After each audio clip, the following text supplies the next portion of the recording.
Today, I want to share 5 leadership lessons for Elon Musk.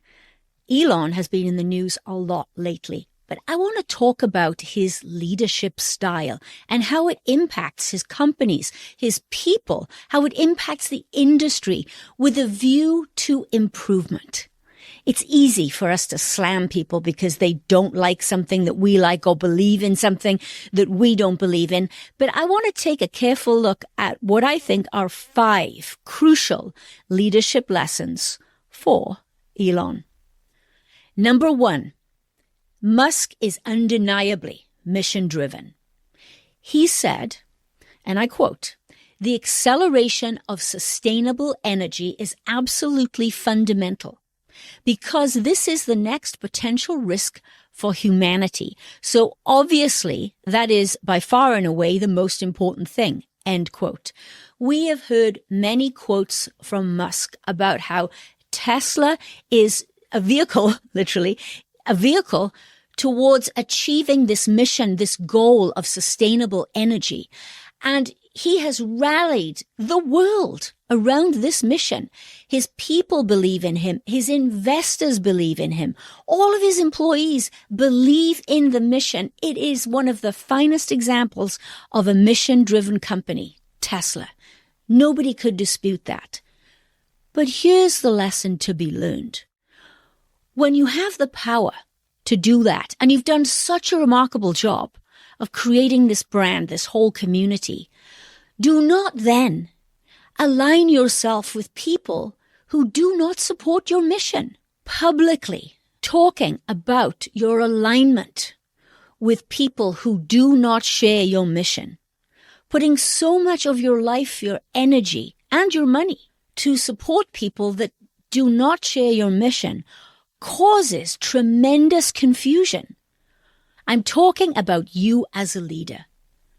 Not about your politics, but as a leader, when you declare a mission and you rally people around that mission, when your actions start to then detract from that mission, it causes confusion and it starts to create uncertainty and fear.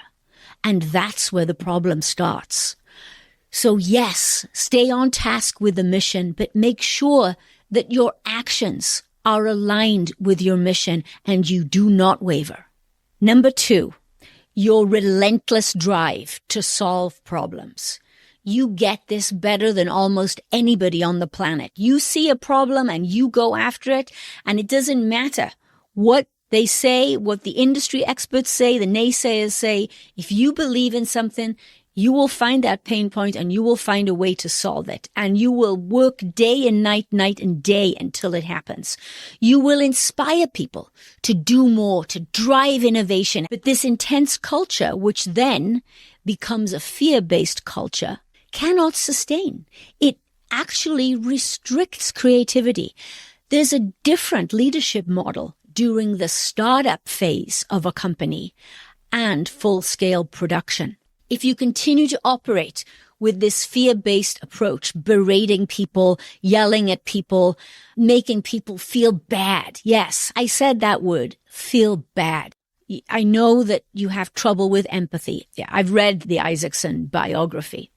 But you have to think about how to continue to keep your people with you as you scale up into production. And that's a different kind of leader. That's a leader that displays all 21 traits of authentic leadership. That's the kind of leader that you need to scale. When you continue to operate with this fear-based culture, then people will start to disengage. They will either leave or they will shut down, and they'll be too afraid to bring you their best ideas, to put their creativity forward that you so desperately crave.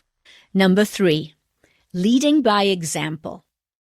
I love that you love leading by example.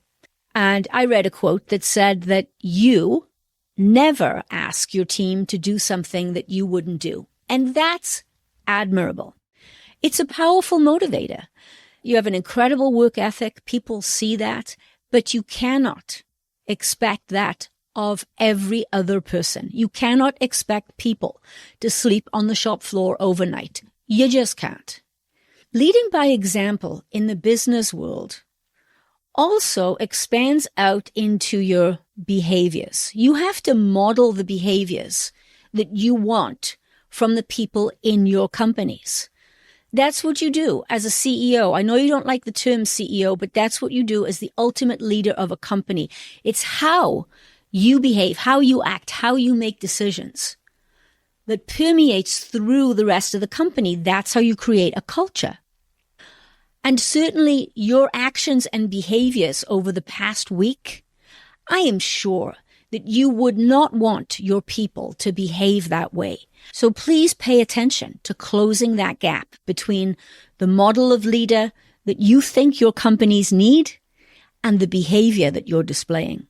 Number 4, micromanagement. Because you're so smart, nobody could dispute that fact, and you can solve problems faster than most. That doesn't mean you've got to dive into every single problem and fix it yourself. That's micromanagement. You can insert yourself into the process or the problem and provide guidance, but then you have to back off and empower your people to find their own way. Will it take a little longer? Possibly. But will it help create a culture of people who will thrive and a more longer-term sustainable culture? Absolutely it will. When you get involved in all the detail, you cut the legs off the people on your team. And again, you start to incite fear in the team. It will undermine trust and autonomy. And before you know it, you'll have to make all the decisions in all of the companies. And that's not the role that you need to be in. Number 5. Who and how are you as a leader? This is a question that we don't often ask ourselves, and we need to. I ask every leader, it's the opening question on the Automotive Leaders podcast. Who are you as a leader? Because if you don't know who you are as a leader of a business, of a company, of a department, of a team, how do you expect people to know how to interact with you, how to support what you need and what you want? It's critically important to spend time thinking about who you are as a leader. Use the 21 traits of authentic leadership as a guide. Use the work of Doug Conant in his leadership blueprint. The most important thing is to spend time thinking about who and how you are as a leader, and then making sure that it's in line with your values, with your mission, and that your behaviors follow. It sounds simple, but very few of us take the time to actually do this. Authenticity and consistency are key, especially when the world is watching. Leaders have a responsibility to bring calm to the chaos, not to create the chaos, but to bring calm to the chaos. That's a leader's role. People need to feel safe in their workplace. And don't take my word for it. Google Project Aristotle defined the number 1 trait of a high-performance team as psychological safety. People need to feel safe so that they can bring their best ideas to the table, so that they can bring everything they've got to the problem, to solve the problem, to move the company forward. When there's a lot of uncertainty in the air, it causes massive distraction and people don't feel safe. As we wrap up, I want to acknowledge just how much Elon Musk has done for the auto industry. We need him to be a great leader because he has pushed us all to think and act differently. We scoffed at him in the beginning when Tesla launched. We said, he'll never make a car. He's a tech guy out of California. He just doesn't understand. He did it. We said he couldn't scale. What happened? Yeah, he went through some pain, but he figured it out. Elon has a maniacal focus on waste. He can look at an assembly. He can look at a module. He can take 5 components and reduce it down to 1. He'll push his team to make it happen. That's an incredibly powerful leadership trait that we want you to maintain, but we want you to be a more well-rounded leader. We want you to listen to people who are around you. We want you to think about who you are as a leader. Let's be clear. The real threat to our industry right now is the Chinese OEMs. We don't need the distraction of what's happening on X. What did you say today? What happened yesterday? We don't need all of this. We don't need you holding back your rockets and fighting with the president of this country, whether you agree with him or not. We don't need this display, this tit-for-tat display playing out on the global stage. We need you to stay focused on doing what you do so well, which is pushing this industry to think and act differently. The noise and uncertainty coming from these distractions make it harder. This level of uncertainty causes us in the industry to freeze. And it's not all on you. I understand that. The whole tariff situation is driving it too.